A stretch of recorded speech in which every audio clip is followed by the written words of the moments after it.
Nagpapatuloy ang investigasyon ng DILG at PNP kaugnay po sa insidente ng hazing noong April 3 sa Philippine National Police Academy o PNPA.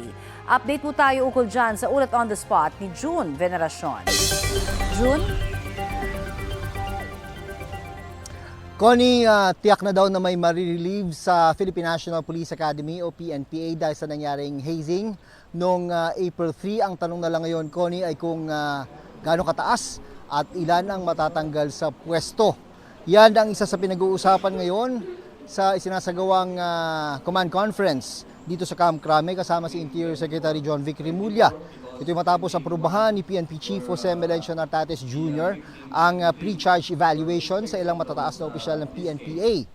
May mga tatamaan daw sa ilalim ng command responsibility lalo pat April 3 nangyari ang hazing pero nakarating lang daw kay Nartates ang report noong April 7. Sabi ni Remulla, kalunos-lunos ang nangyari sa 22 first-year cadet na nagtamo ng third-degree burns matapos buhusan ng muriatic acid.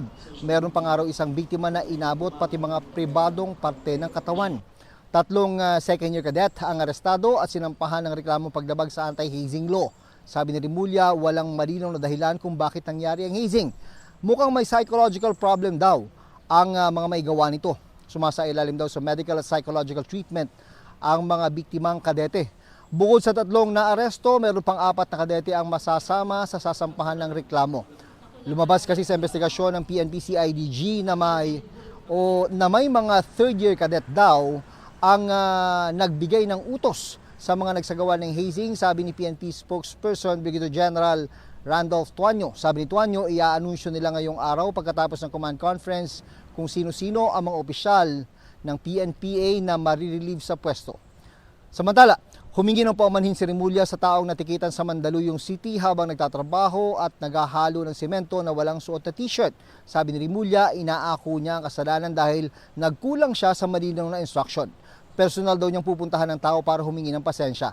Pero tuloy pa rin daw ang Safer Cities Initiative.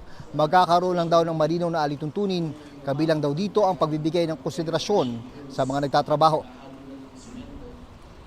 Tuloy ang campaign, we just have better information para sa mga residente at para sa mga pulis. Katulad yung mga nagtatrabaho, diba, dapat bigyan ng consideration yan.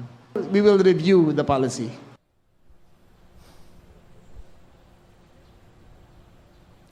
At yan muna ang latest mula rito sa Camp Crame. Balik Sir Connie. Salamat, June Veneracion.